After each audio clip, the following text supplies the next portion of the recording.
Something extraordinary is happening in the silver market right now. The numbers don't add up anymore. And when numbers stop making sense in financial markets, that's when things get interesting, or dangerous, or both. Silver just broke every record in the book. The price shot past $67 per ounce in December. That's a 120% jump in just 1 year. To put that in perspective, gold went up 64% in the same time.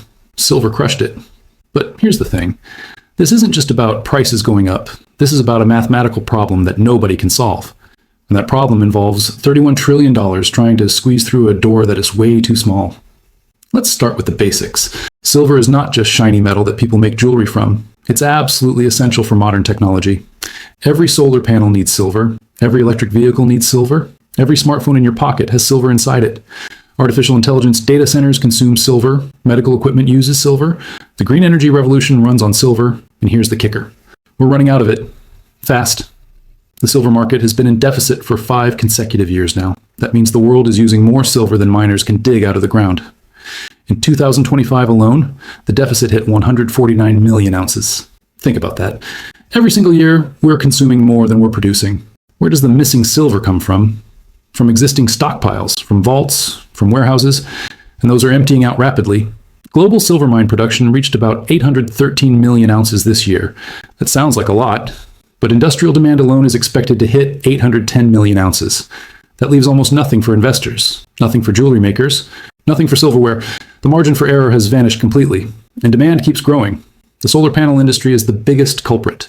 As countries race to meet climate goals, solar installations are breaking records every year. Each solar panel contains silver paste that conducts electricity. There's no good substitute. Scientists have tried, but silver's electrical conductivity is simply the best. And the solar sector alone consumed massive quantities of silver in 2024, and projections show that number climbing even higher through 2030. Electric vehicles are the second major driver.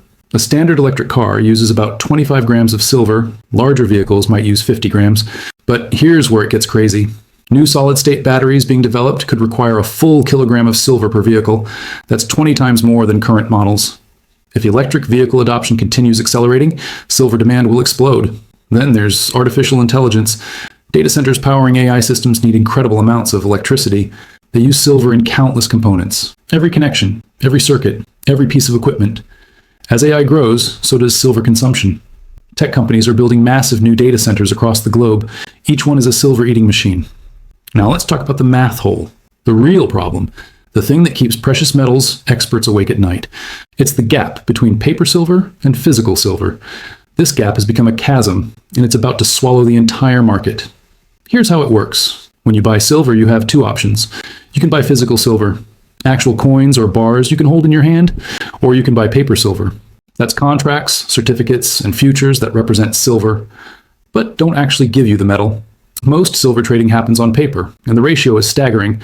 Some experts estimate there are 250 ounces of paper silver for every 1 ounce of physical silver. Other estimates put it even higher at 400 to 1. Think about what that means. If everyone who owns paper silver suddenly wanted physical delivery, the system would collapse instantly. There simply isn't enough physical metal to fulfill all those contracts. It's like a bank that only keeps a tiny fraction of deposits in the vault. Works fine until everyone shows up at once, demanding their money. The COMEX exchange in New York is where most silver futures trade. Every day, traders exchange contracts representing 750 million ounces of silver. That's more silver than exists in available form worldwide. It's paper trading on a massive scale, and most contracts never result in physical delivery. Traders just settle in cash. But what happens when that changes? What happens when people start demanding the real thing? London's vaults tell a scary story. In June 2022, the London Bullion Market Association held 31,000 metric tons of silver. By March 2025, that number had dropped to 22,000 metric tons. A full third disappeared in less than 3 years. Where did it go? To India? To China? To investors who wanted physical metal they could actually touch. India is the world's largest silver consumer. They use about 4,000 metric tons every year. Indian farmers don't trust banks. When harvest season ends and they have money, they buy silver and gold. This year's Diwali festival saw record silver buying. Prices in India hit all-time highs, and suppliers struggled to keep up with demand. Ships carrying silver couldn't move fast enough. Some dealers actually used airplanes to transport silver because maritime shipping was too slow. In October, the London silver market experienced what traders call a squeeze. Borrowing silver overnight cost 200% on an annualized basis. That's insane. Traders were desperate for physical metal. One expert said there was basically no available metal left in London. The world's traditional silver trading hub was scraping the bottom of the barrel. Above-ground silver stocks are estimated at around 1.6 million metric tons worldwide. That sounds substantial. But most of it is tied up. It's in jewelry, in silverware, in industrial products, in buildings. The amount of silver actually available for investment or industrial use is much smaller. Some estimates suggest truly available stocks could be under 1 billion ounces, and that number shrinks every year. Now here's where the $31 trillion comes in. Various estimates of global financial assets hover around that number. Some say it's even higher. The total value of all stocks, bonds, real estate, and other investments worldwide. It's an enormous pile of money. And an increasing amount of that money is looking for safety, looking for real assets, looking for precious metals. Silver's entire market capitalization is tiny compared to global finance. At current prices, all the silver in the world might be worth a few $100 billion. That's less than some individual tech companies. It's a rounding error in global finance. Silver represents roughly 1 part per 13,000 of the world's total verifiable assets. It's microscopic. But here's the problem. What happens when even a small fraction of that 31 trillion decides they want physical silver? What if just 1% tried to move into silver? That would be $310 billion chasing a market that can't possibly absorb it. The price would go absolutely vertical, and there still wouldn't be enough physical metal to go around. This is the door we're talking about. The supply of physical silver is the door, and $31 trillion can't possibly fit through it. Not even close. The disparity is so enormous that it defies logic. Yet the paper markets pretend everything is fine. Contracts trade. Prices fluctuate normally. But underneath, pressure is building. Silver mining can't save us. Mine production has been essentially flat for years. It actually peaked back in 2016 at 900 million ounces. Current production sits below that level. Why? Because new silver mines take years to develop, exploration has been underfunded, environmental regulations have tightened, labor costs have risen, and most silver comes as a byproduct of mining other metals like zinc, lead, and copper. When those metal prices are low, silver production suffers. Recycling provides some additional supply.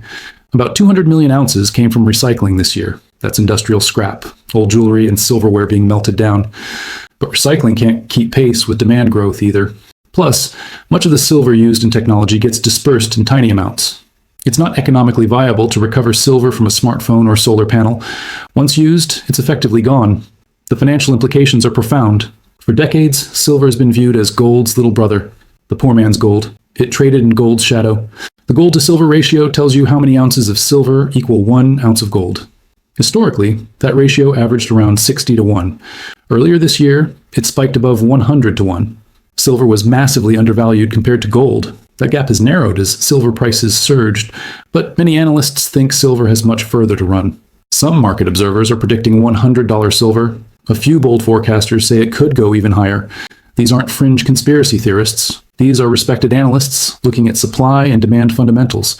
When you have 5 straight years of deficits, declining available inventory, and explosive demand growth from unstoppable technology trends, the math points in only one direction. Up. Central banks aren't helping matters. They've been printing money for years. Trillions in currency creation. That dilutes the value of paper money and makes hard assets more attractive. When people lose faith in currencies, they turn to precious metals. Silver benefits from this trend. Investors see it as both an industrial metal and a monetary metal. It bridges 2 worlds. The geopolitical situation adds fuel to the fire. Trade tensions between major powers, tariff threats, supply chain disruptions.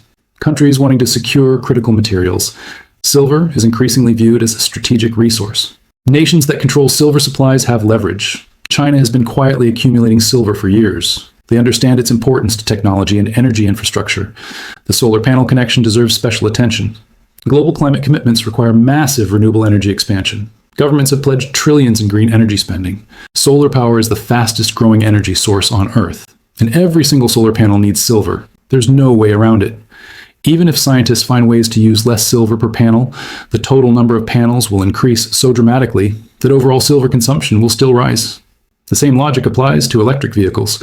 Even if engineers reduce silver content per vehicle, EV production is projected to grow from millions to tens of millions annually. The multiplication effect overwhelms any efficiency gains. And if solid-state batteries become standard, silver demand could multiply by a factor of 10 or 20. The automotive industry alone could consume hundreds of millions of ounces annually. Investment demand has been relatively subdued compared to industrial demand, but that's changing. Exchange-traded funds holding physical silver saw inflows accelerate this year. Retail investors are buying coins and bars at record rates. Premiums for physical silver over spot prices have widened. That indicates supply tightness at the retail level. When people want to buy physical silver, dealers often have to wait weeks for inventory. The registered silver at COMEX warehouses has been declining. Registered silver is metal available for delivery against futures contracts. It's the silver that backs the paper trading system. That number has fallen to concerning levels. While total silver in COMEX vaults includes both registered and eligible categories, only registered silver can actually be delivered. When registered stocks decline, it raises questions about the exchange's ability to handle physical delivery demands. Market manipulation allegations have circulated for years. Critics claim that large banks artificially suppress silver prices through massive short positions in futures markets. Several banks have paid fines for precious metals market manipulation. Whether current prices truly reflect supply and demand fundamentals remains debated. But if manipulation has kept prices artificially low, that makes the current situation even more explosive. Head-up price discovery could be violent. The math hole exists because paper markets have detached from physical reality. For decades, this didn't matter. As long as most traders settled in cash, the system functioned. But we're entering a period where physical possession matters, where industrial users absolutely need the real metal, and where investors are losing faith in paper promises. When the gap between paper and physical can no longer be ignored, something has to give. $31 trillion trying to fit through a physical silver door that can only accommodate a fraction of that amount isn't just a problem. It's a crisis waiting to happen. The financial system has created claims on far more silver than actually exists. And unlike printed currency, you can't just create more silver with a keystroke. Mining it takes time, years, decades even. Demand is here now. The question isn't if something breaks. The question is when. And what happens after. Silver could become one of the most valuable commodities on Earth. Not because of speculation, not because of hype, but because the world genuinely needs it and there isn't enough to go around. That's the purest form of value. Essential and scarce. Right now, the door is still open, but it's getting narrower. Every solar panel installed shrinks it. Every electric vehicle produced shrinks it. Every AI data center built shrinks it. And that $31 trillion is starting to notice. When it tries to rush through, the real price discovery will begin. The silver math hole just went public. Now everyone can see it. And once you see it, you can't unsee it. The numbers simply don't work. They can't work. And in markets, when mathematics and reality collide, reality always wins. Always. The only question is how painful the collision will be.